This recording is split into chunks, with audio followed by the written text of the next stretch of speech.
bien bonjour à tous, j'espère que vous allez tous très bien en cette journée de sabbat. Et aujourd'hui on se retrouve avec Samuel Disney-Meyer qui va nous partager une prédication qui a pour titre « Mais c'est qui, lui ?» Si vous avez des questions, n'hésitez pas à les poser dans le chat, un pasteur y répondra. Je vous dis à tout à l'heure et bon visionnage.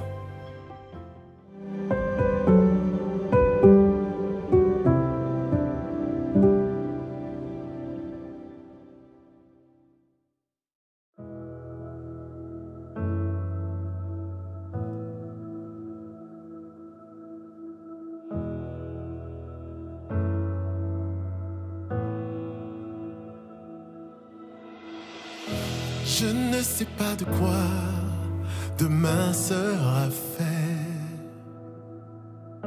mais je suis certain que tu m'y attends déjà. Je ne connais pas toutes les lignes de ton projet, mais je sais qu'il s'accomplira. Chaque nouveau matin, c'est nouvelle bonté. À chaque nouveau défi, c'est nouvelle grâce. Tu n'es pas du genre à laisser tomber, et tu ne vas pas commencer avec moi. Non, tu ne vas pas commencer avec moi. J'ai vu ta main agir bien trop de fois pour oublier si facilement. Tu m'as conduit de victoire en victoire. Je n'oublierai pas facilement ta fidélité.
Bonjour, très heureux de vous retrouver dans cette nouvelle prédication d'Église Ensemble.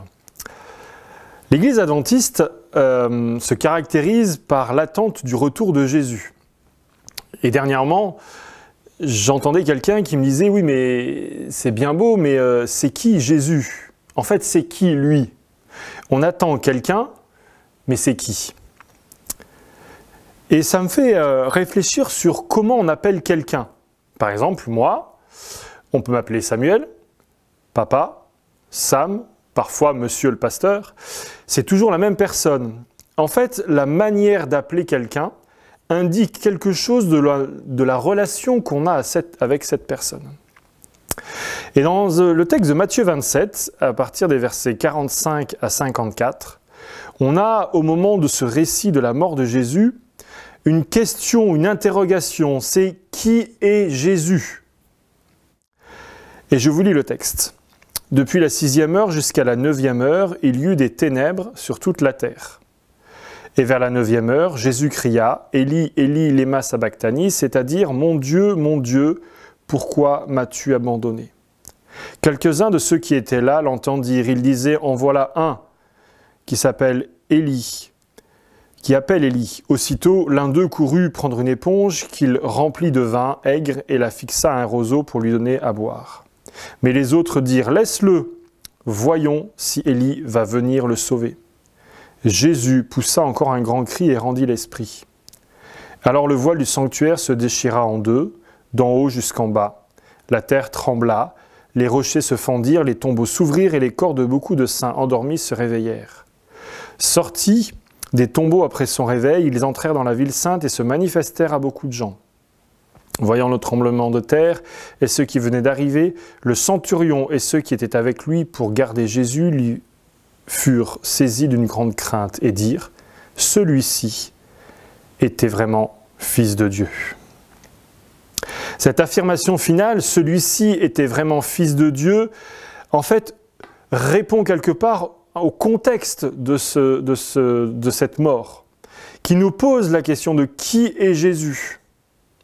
Les deux bandits sur la croix vont l'interpeller. « Si tu es le Fils de Dieu, descends de la croix. » Les grands prêtres, les scribes, les anciens vont dire de lui « Il est le roi d'Israël ». Qu'il réagisse d'une certaine manière. Alors, qui est Jésus ? Et je vous propose rapidement de regarder comment Jésus est appelé dans le livre de Matthieu. Tout d'abord, par les gens du peuple. Les gens du peuple appellent Jésus « fils de David ». On a cette mention dans la généalogie, on a deux aveugles qui l'appellent ainsi. À son entrée dans Jérusalem, on l'appelle « fils de David ». Il est avec un manteau écarlate, une couronne d'épines, un roseau à la main. C'est le roi des Juifs. Voilà comment on va le montrer dans ce texte de Matthieu 27. Au verset 37, « Celui-ci est Jésus, le roi des Juifs », c'est ce qu'on va indiquer sur une pancarte au-dessus de la croix. Jésus lui-même va se présenter d'une autre manière. Il va le dire « Moi, je suis fils de l'homme ». À aucun moment, Jésus se présente comme le Fils de Dieu. Au contraire, il est Fils de l'homme. Et ce titre est ambigu. En hébreu, qui est la langue employée par la majeure partie de l'Ancien Testament, et en araméen, langue parlée à l'époque de Jésus, l'expression « fils de » indique l'appartenance à un groupe. En fait, dire « je suis fils de l'homme », c'est l'homme que je suis. Je fais partie du groupe des hommes. Quelque part ici, Jésus indique clairement son humanité. « Je suis comme vous ».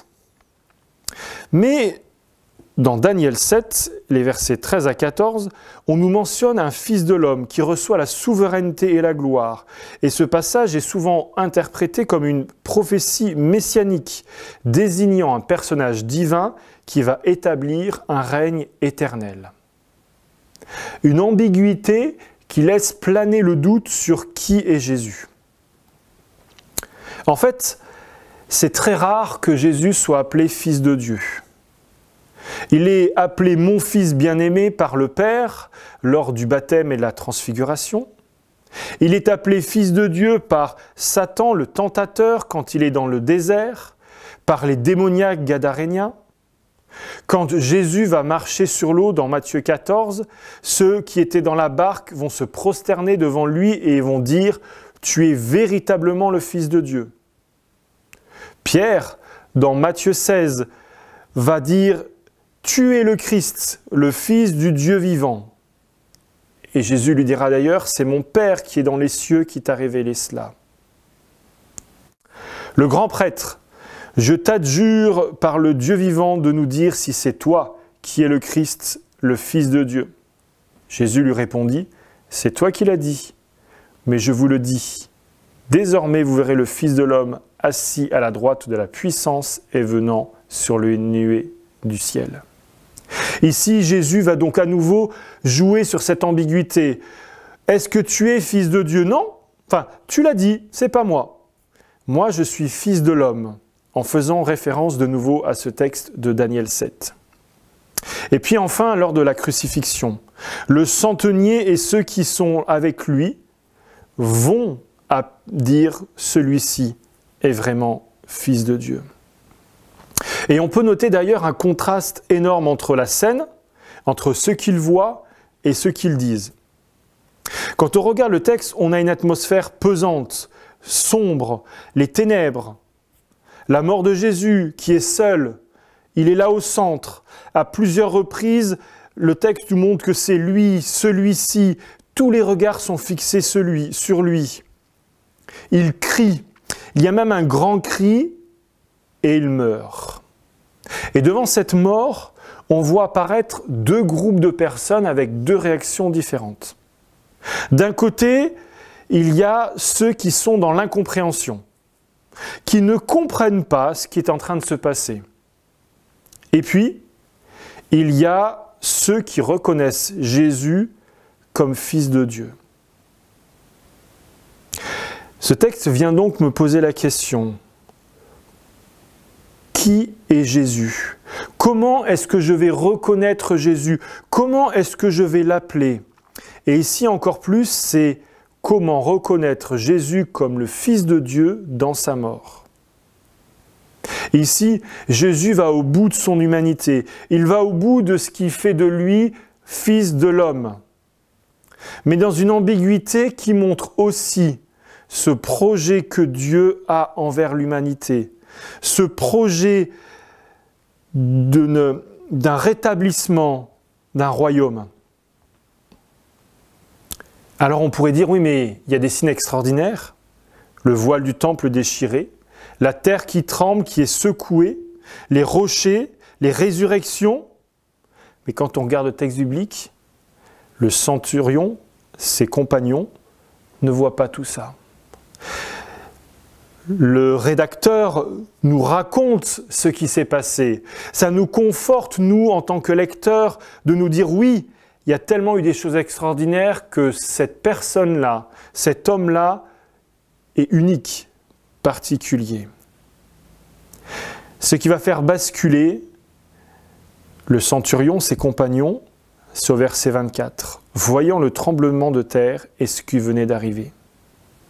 Paradoxalement, ici, ce groupe de personnes nous invite à reconnaître Jésus comme Fils de Dieu dans sa fragilité humaine la plus profonde et la plus forte, dans la mort, en tant que Fils de l'homme. Paradoxe, peut-être même incompréhension d'un Jésus qui vient nous montrer qu'il est Fils de Dieu en poussant au bout son état de Fils d'homme. Un Jésus qui vient nous révéler l'amour de Dieu dans une humanité fragile, tellement fragile qu'il va en mourir. Alors, comment est-ce que j'appelle Dieu? Comment est-ce que j'appelle Jésus? Mais derrière, quel est le type de relation que j'ai avec lui? Comment est-ce que je vais le reconnaître? Qu'est-ce qui, dans ses caractéristiques, me touche? Personnellement, je suis touché par un Dieu qui se fait homme, d'un Dieu qui choisit en Jésus, une fragilité, qui choisit de se rendre accessible, qui choisit de devenir comme nous, comme moi, et qui paradoxalement vient ouvrir un nouveau chemin, vient ouvrir une nouvelle perspective d'un Jésus, d'un Fils d'homme qui va régner, qui va dominer, parce que son royaume, qui s'inscrit dans une fragilité, s'inscrit aussi dans un amour qu'il a pour nous, et dans un amour qui est prêt à mourir parce qu'il n'est pas reconnu tel qu'il est. Alors, c'est qui lui? C'est qui lui pour moi, pour toi? Cette question est très personnelle. Cette question, dans la manière dont je vais y répondre, va indiquer quelque chose de qui est cette personne pour moi. Ma prière pour toutes et tous, c'est que nous puissions découvrir réellement qui est Jésus, que nous puissions nous réjouir d'un Jésus qui choisit, parce qu'il est Fils de Dieu, de montrer son humanité dans sa fragilité de Fils d'homme, parce qu'il nous aime. Que Dieu vous bénisse. Merci à Samuel Dinsenmeyer pour ce temps de partage. Comme vous le savez, vous pouvez donner vos offrandes en cliquant dans le lien qui se trouve en description. Je vous dis bon sabbat et à la semaine prochaine.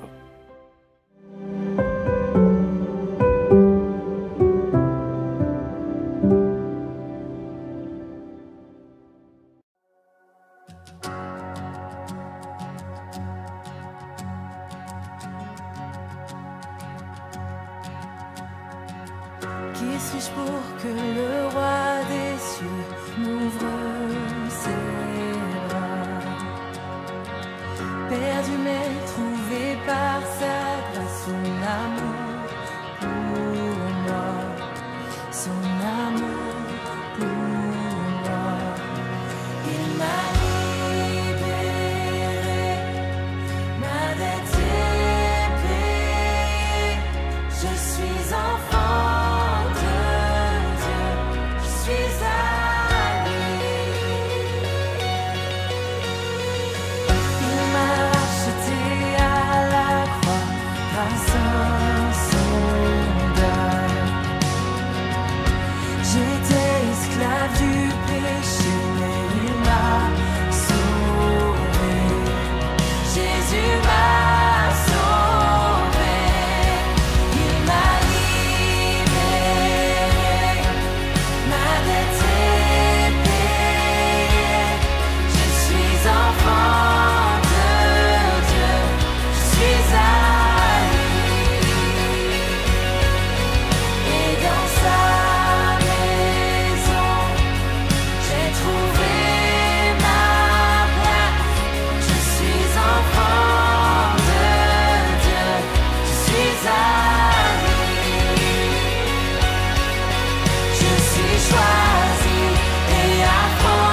suis choisi et affranchi.